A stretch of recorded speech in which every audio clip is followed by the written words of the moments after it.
الله وبركاته.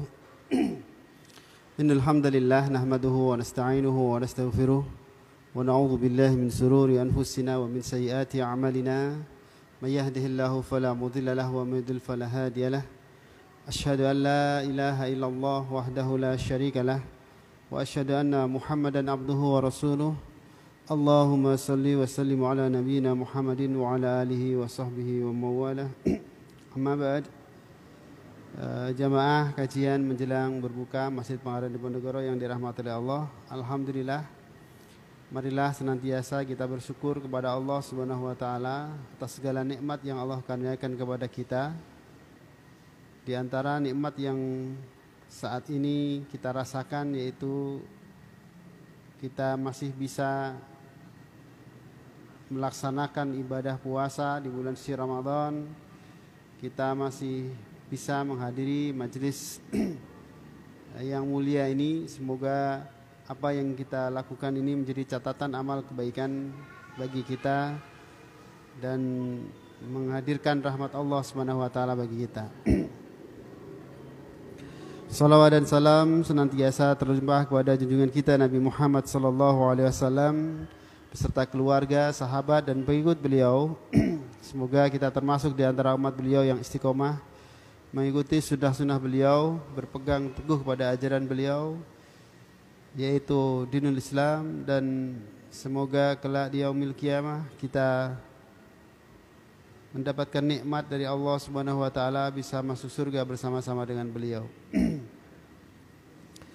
Jamaah sekalian, alhamdulillah, marilah kita lanjutkan kajian kita sore hari ini dengan kitab Riyadhus Shalihin, dan kita sudah sampai kepada bab tentang amar ma'ruf nahi mungkar. Yang kemarin di dalam pengantar kitab ini disebutkan beberapa ayat Al-Quran yang menyebutkan atau yang menunjukkan tentang pentingnya amar ma'ruf nahi mungkar. Ya, di antara ayat itu disebutkan surat Al-Baqarah, surat Al-Imran ayat 110. Kuntum khaira ummatin ukhrijat linnas ta'muruna bil ma'ruf wa tanhauna 'anil munkar. Kalian adalah orang-orang yang umat terbaik yang dilahirkan untuk manusia, menyuruh kepada yang ma'ruf dan mencegah dari yang mungkar. Jadi perbuatan ma'ruf, ya kata Imam Ibnu Taimiyah, adalah setiap perbuatan amalan yang mendatangkan keridhaan dari Allah Subhanahu wa taala. Jadi semua perbuatan baik, semua perbuatan yang itu dalam rangka mendapatkan keridhaan dari Allah, maka itulah ma'ruf. Ya. Sementara perbuatan-perbuatan yang mungkar adalah amalan atau perbuatan yang di situ mendatangkan kemurkaan dari Allah Subhanahu wa taala. Jadi ma'ruf itu mendatangkan keridhaan dan senangnya Allah, sedangkan mungkar adalah perbuatan yang mendatangkan kemurkaan Allah Subhanahu wa taala. Sehingga dan amar ma'ruf ma'ruf dan mungkar ini, ya, perbuatan baik dan perbuatan mungkar ini senantiasa terjadi. Ya, selama kita masih ada di dunia, maka sesuatu yang ma'ruf dan sesuatu yang mungkar itu selalu ada. Nah, oleh sebab itu di dalam Al-Quran banyak sekali, maka kita diperintahkan untuk melakukan perbuatan yang ma'ruf, mengajak orang untuk berbuat baik, dan menjauhi atau mengajak orang untuk menjauhi yang mungkar, baik secara individu, perorangan, maupun secara kolektif, secara berjamaah atau secara komunitas. Ya, kemarin sudah kita bahas. Kita pada kesempatan sore hari ini, ya, kita akan masuk kepada hadis-hadis yang disampaikan oleh Rasulullah SAW. Kita masuk kepada hadis ke 184 dan 185. Nanti sama intinya. Saya bacakan hadisnya. An Abi Sa'id Al-Khudri radhiyallahu anhu qala sami'tu Rasulullah sallallahu alaihi wasallam yaqul man ra'a minkum munkaran falyughayyiruhu biyadihi fa illam yastati' fa bilisanihi fa illam yastati' fa biqalbihi wa dzalika adhaful iman. Rawahu Muslim. Dari sahabat Abu Sa'id Al-Khudri radhiyallahu an, beliau berkata, aku pernah mendengar Rasulullah SAW bersabda, ya, man ra'a minkum munkaron falyughayyiruhu biyadihi. Barang siapa yang melihat kemungkaran, maka hendaklah dia mengubah dengan biyadihi, dengan tangannya. Fa illam yastati, apabila dia tidak mampu, fa bilisanihi, maka dengan lisannya. Kemudian fa illam yastati, maka apabila dia tidak sanggup lagi, fa biqalbihi, maka dengan hatinya. Wadzalika adhaful iman, dan yang demikian itu adalah selemah-lemah iman. Rawahul Muslim. Di dalam hadis yang ke-185 ya, diriwayatkan an Ibnu Mas'ud radhiyallahu anna Rasulullah sallallahu alaihi wasallam qala, dari Ibnu Mas'ud radhiyallahu Rasulullah SAW bersabda, ma min nabiyyin ba'athahu Allahu fi ummati qabli illa kana lahu min ummatihi khawariyuna wa ashabun ya'khuduna bi sunnatihi wa yaqtaduna bi amrihi. Jadi tidaklah dari setiap nabi yang diutus oleh Allah Subhanahu wa taala kepada umatnya, ya, sebelum Rasulullah, illa kecuali karena adalah lahu baginya min ummatin khawariyuna, adalah umat-umat yang taat, yang mengikuti, wa ashabun, dan beliau nabi-nabi itu memiliki sahabat, ya'khuduna bis sunnatihi, yang mereka itu mengambil sunnah-sunnahnya, wa yaqtaduna bi amrihi, dan mereka taat kepada atau berpegang teguh dengan perintah-perintahnya. Summa innaha takhluf min ba'dihim khulfun yaquluna ma la yaf'alun. Kemudian sesungguhnya dia takhluf, keluar min ba'dihim, ya, setelah itu, ya, setelah generasi itu muncul generasi sesudahnya, khulufun yaquluna, yaitu generasi yang yaquluna ma la yaf'alun, mereka mengatakan apa-apa yang tidak mereka kerjakan, wa yaf'aluna ma la yu'marun, dan mereka mengerjakan apa-apa yang tidak diperintahkan kepada mereka. Faman jahadahum biyadihi fahadahum biqalbihi fahuwa mu'min. Barang siapa yang memerangi mereka, maka mereka juga mukmin. Wa man jahadahum bilisanihi fahuwa mu'min. Dan barang siapa yang memerangi dengan lisannya, maka mereka itu mukmin. Wa laisa wara'a dzalika minal imani habbatu khardalin. Rawahu Muslim. Dan tidak ada yang selain itu, ya, kecuali di dalam dirinya itu tidak ada lagi iman. Jadi dari dua hadis ini, jemaah sekalian, ada beberapa pelajaran yang bisa kita ambil. Yang pertama adalah Rasulullah SAW menunjukkan kepada kita bahwa kemungkaran, ya, perbuatan jelek, perbuatan yang tidak baik itu akan selalu ada. Jadi sampai nanti hari kiamat, yang namanya kemungkaran, kejelekan itu selalu ada. Dan adanya kejelekan ini oleh Rasulullah SAW, kita diperintahkan untuk melakukan perlawanan, ya, jahada, berjihad untuk melakukan perlawanan. Nah, kalau di hadis yang ke-184 disebutkan, man ra'a minkum munkaron fal yughayyiru biyadihi. Barang siapa yang melihat kemungkaran, maka hendaklah dia merubahnya dengan tangannya. Jadi yang pertama, ya, di hadis yang kedua juga senada, ya, kalau ada orang-orang yang melakukan kemungkaran ini adalah sesuatu perbuatan yang menyelisihi ajaran agama, melakukan kezaliman dan sebagainya. maka yang diperintahkan, kita diperintahkan untuk merubah dengan tangan kita, tangannya. Nah, tangan ini ya di sini dijelaskan, berubah dengan tangan itu bisa dengan kekuasaan. Kalau dia itu penguasa. Jadi kalau ada kita ini mampu dengan kekuasaan kita, maka kita rubah kemungkaran itu dengan kekuasaan kita. Jadi kalau ada misalnya di kampung kita ada terjadi kompleks perjudian misalnya, atau ada orang yang mempraktekkan perjudian, jual nomor, kita jadi pejabatnya, kita jadi pejabat RT atau RW misalnya, atau Pak Lurahnya, kita melihat di situ ada kemungkaran, maka kita bisa mengeluarkan peraturan. Di sini dilarang menjual nomor misalnya, atau melakukan praktek perjudian. Itu dengan kekuatan.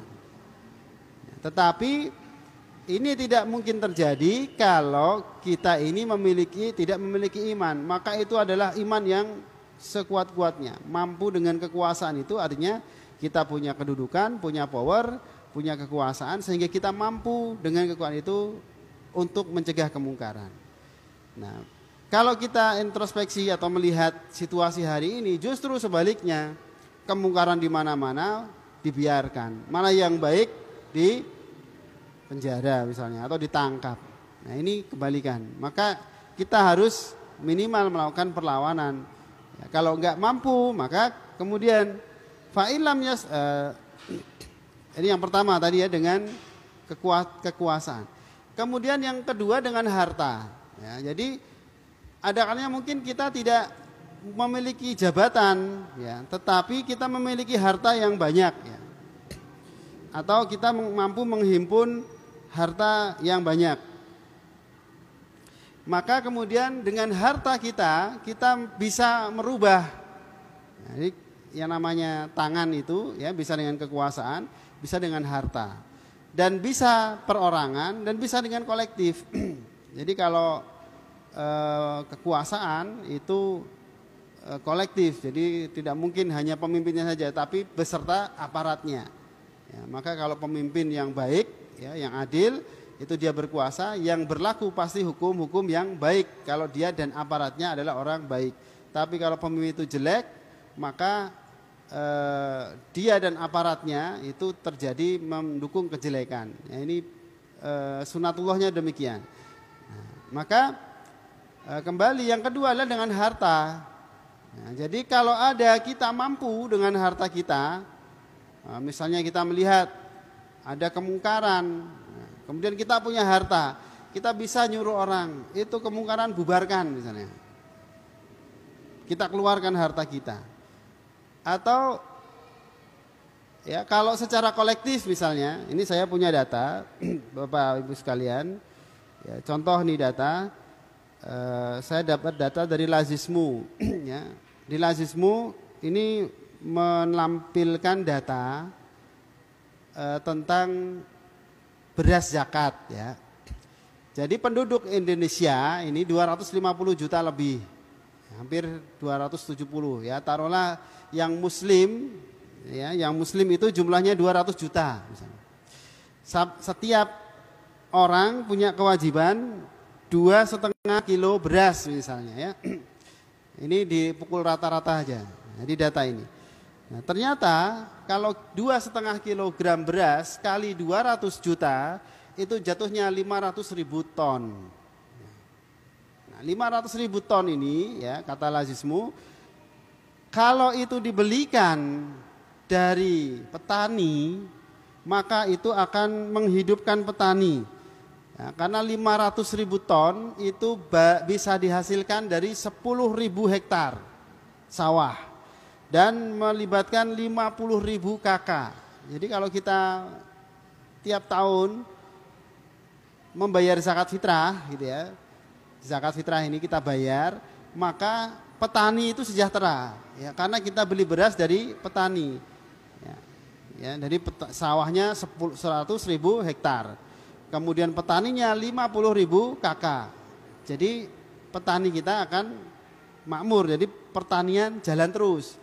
Nah, kemudian pekerja di desa itu ya, dari kuli panggulnya, dari yang penjualnya, pedagangnya, yang ngangkut-ngangkut, kuli-kuli dan sebagainya, membutuhkan sekitar 250.000 pekerja.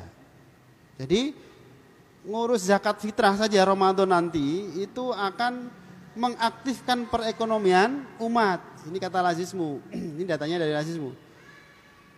Tapi ya terkadang terjadi ya, wah ngapain beras petani mahal katanya gitu ya. Kita impor saja. Nah, maka kemudian ilustrasi yang kedua, kalau beras itu impor, importirnya untuk menghadirkan 500 ton beras yang nilainya itu hampir setara 12,5 triliun, ini cukup dengan satu importir saja atau hanya segelintir orang lah yang menikmati. Jadi karena dia kirim dari Vietnam misalnya atau dari Cina, karena di sana ya beras itu bisa sangat murah karena ada yang beras dari plastik ya. Jadi nggak perlu tenaga kerja, mesin semuanya. Atau kalaupun betul-betul beras gitu ya, asli, itu pengolahannya mereka memang lebih menggunakan mesin-mesin. Jadi tenaga kerjanya itu, tenaga kerja manusianya relatif sedikit. Nah, sehingga efisiensinya lebih tinggi karena apa? Negaranya relatif datar. Indonesia naik turun ya. Jarang yang pakai mesin besar gitu ya. Nah, ini yang terjadi. Sehingga ketika impor, beras itu impor, maka 12,5 triliun itu hanya dilakukan oleh segelintir orang yang menikmati. Ya, itu hanya satu perusahaan sudah cukup. Kemudian ekspedisinya hanya satu perusahaan. Nah, maka ketika itu dilakukan oleh pemerintah atau negara atau eksportir, maka yang terjadi di adalah kedoliman. Jadi rakyat kita, petani kita yang sekian jumlahnya, banyak sekali, 550.000 KK, sekian ratus ribu pekerja, ini ketika beras itu impor, mereka menjadi kehilangan pekerjaan. Nah, maka disinilah menjadi penting bagi kita ya, kalaupun kita ini menyalurkan ya, mungkin bisa kita infak ya, misalnya infak, sedekah, zakat itu secara perorangan ke Masjid Paran Diponegoro gitu ya. Bisa. Tetapi nilai kemanfaatannya menjadi lokal ya, hanya terbatas. Tapi kalau kita melakukan infak, sodako, zakat itu melalui lembaga, ya, apalagi yang nasional, ya seperti tadi contohkan di sini ada Lazismu, gitu ya, maka kemanfaatan yang bisa diraih itu adalah kemanfaatan untuk banyak sekali orang. Ya, saya kemarin silaturahim ke salah satu pondok tahfidz Al-Quran di Gunung Pati ya, Pondok Tahfidz Al-Quran Luqmanul Hakim, gitu ya. Jadi pondok pesantren Luqmanul Hakim ini kebetulan payungnya Muhammadiyah.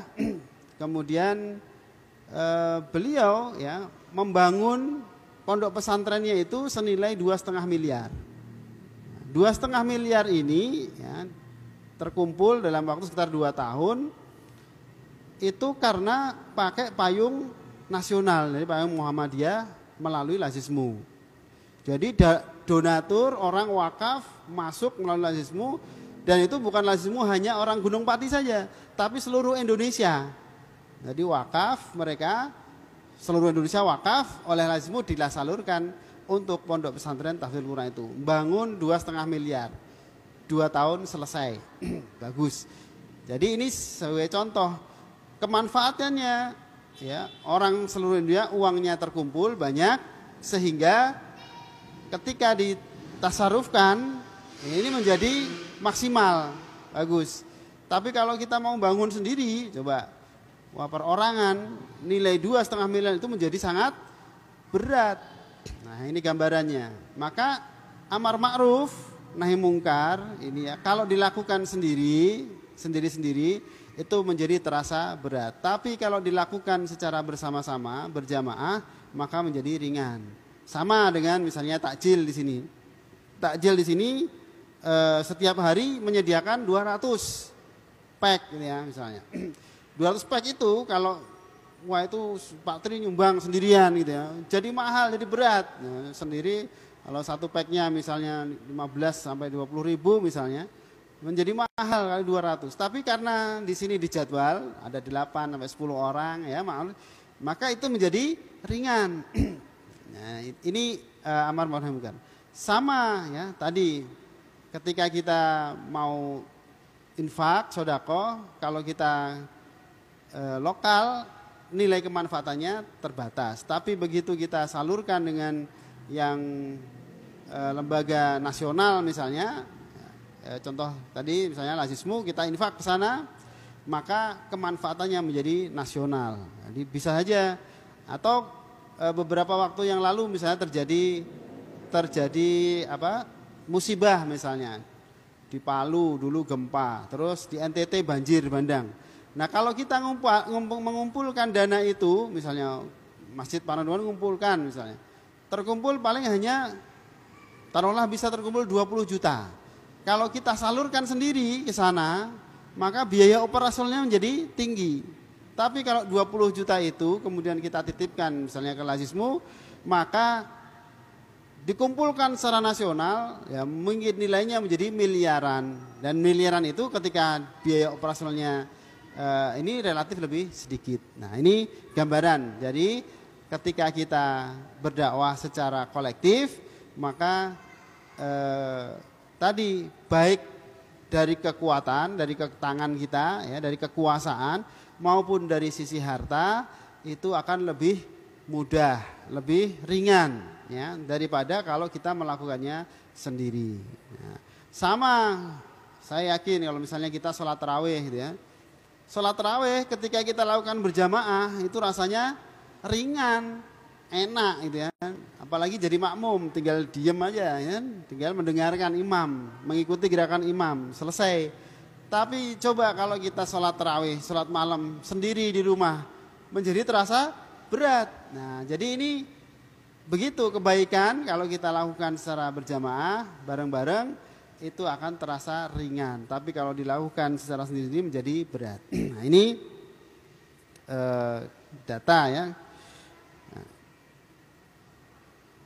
Nah kemudian tadi dengan kekuasaan, dengan tangan ya. Tangan itu bisa dengan pangkat, jabatan, bisa dengan harta atau bisa dengan tenaga kita ya. Kalau tenaga kita itu misalnya ada orang berkelahi, ya, ada orang yang didolimi, ada kemungkaran di situ. Nah, kita kuat, jago berkelahi, kita mau menolong yang didolimi atau menolong kedua-duanya. Maka yang orang yang mendolimi ini kita cegah ya, kita lawan.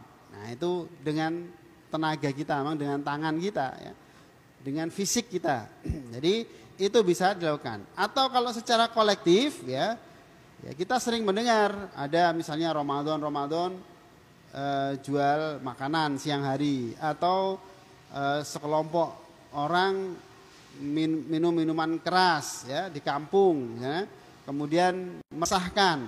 Nah di situ kemudian secara fisik ya kita mengumpulkan orang sekampung agar kemungkaran itu dihentikan ya, jadilah beradu fisik ya. Maka inilah yang terjadi, peradaban Islam berkembang salah satunya dengan perantara peperangan. Jadi peperangan ini terjadi adalah salah satunya untuk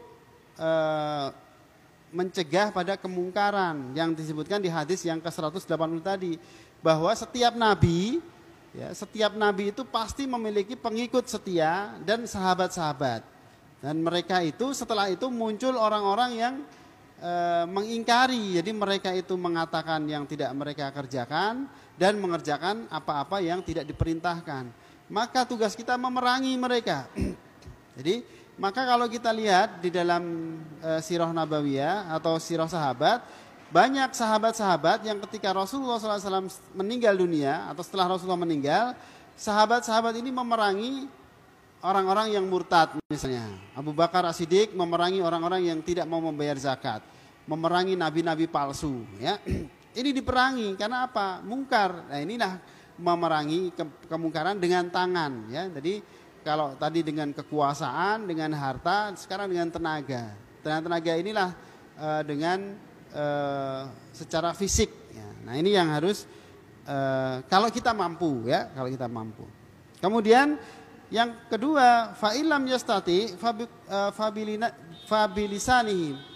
Kalau kita tidak mampu dengan tadi, kekuasaan kita tidak punya, harta kita pas-pasan, gitu ya. Tenaga kita sudah tua, lemah, ya misalnya, atau misalnya sendirian, gitu ya. Maka kita bisa mengingatkan dengan lisan, ya. Mengingatkan dengan lisan itu bisa dengan cara yang baik, ya. Ya, misalnya ngomong aja, ada orang mabuk nih, segerombolan, kita sendirian, ngomong aja, Mas, jangan mabuk, ya, haram misalnya gitu. Kok nek jejak gelut melayu, kan gitu. Ngopo ini malah ya lari tidak apa, tapi minimal kita sudah ngomong dengan lisan kita, ya, sudah mencegah. Atau paling minimalnya nek meh mabuk aja ning kene, iki kampungku ning kono. Nah, itu seperti itu. Itu dengan lisan. Dan itu perlu kita lakukan. Nah, lisan ya sekarang ini saudara-saudara jemaah sekalian, yang disebut lisan di sini sekarang bukan hanya lidah kita ini. Jadi lisan sekarang bisa bervariasi. Ya, bisa berupa medsos, tulisan. Karena tulisan kita ini bisa berupa kritik. Jadi ada terjadi ketidakadilan, kezaliman. Kita nulis, ya, tulisan kita ini jadi lisan kita. Berupa tulisan. Mengekspresikan atau melakukan amar ma'ruf nahi mungkar, ya, bilisan, ya, dengan lisan kita, ya, dengan mengungkapkannya melalui tulisan.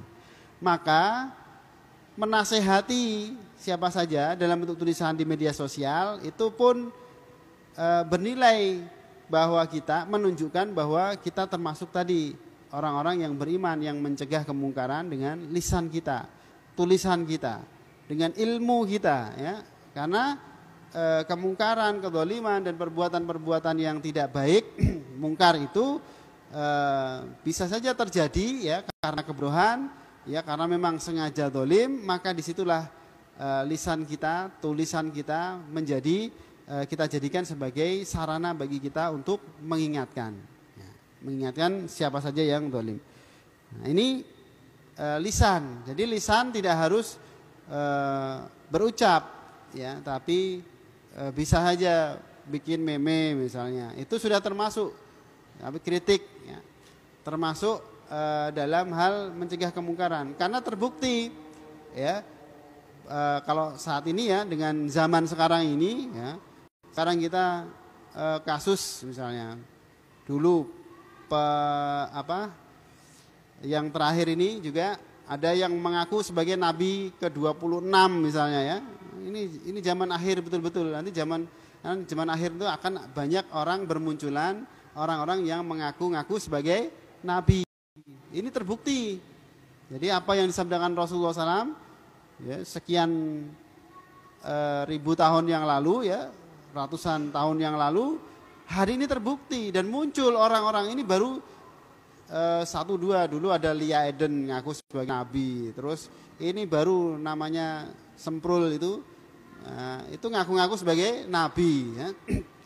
Wong Tegal, ya, yang Tegal ini nanti kalau kesana ketemu harus marah, ya, di amar ma'ruf nahi mungkar, gitu, kan. Nah ini dengan lisan ini ternyata ketika dia mengaku sebagai nabi di medsos, kemudian ini banyak netizen memprotes juga lewat medsos, ya, akhirnya juga diproses, diuber-uber, bahkan sekarang karena orangnya tidak di Indonesia melibatkan Interpol katanya, ya. Ya, wallahu alam, tapi sampai hari ini saya belum mendengar berita kalau orangnya tertangkap, ya. Jadi ya wallahu alam, ya, ini semoga segera tertangkap, jadi kita bisa segera tahu. Tapi itulah salah satu ketika kemungkaran itu ini bisa kita cegah, ya. Tapi setelah itu kalau ada orang yang melakukan itu lagi, mikir, nah, nanti kalau saya melakukan perbuatan mungkar itu nanti jadi masalah gitu kan, dikejar-kejar polisi dan sebagainya. Itu bilisan. Kemudian berapa menit? Oke. Iya. Kemudian yang terakhir fa illam yastati fa biqalbihi, dan jika tidak mampu maka dengan hati. Dengan hati kita itu artinya hati kita memerangi atau mengekspresikan kita tidak setuju dengan kezaliman itu atau kemungkaran itu. Ya. Jadi dan yang dengan hati ini adalah selemah-lemah iman. Jadi Bapak Ibu dan jamaah sekalian, demikian kajian kita pada sore hari ini karena waktunya sudah mau berbuka. Sekali lagi mari ya kita laksanakan amar ma'ruf nahi mungkar ya. Kalau kita secara pribadi ya kemanfaatannya kecil, tapi secara kolektif, secara berjamaah kemanfaatannya lebih besar, dan semoga kita dibimbing oleh Allah Subhanahu wa taala untuk bisa melakukan amar ma'ruf nahi mungkar dengan sebaik-baiknya.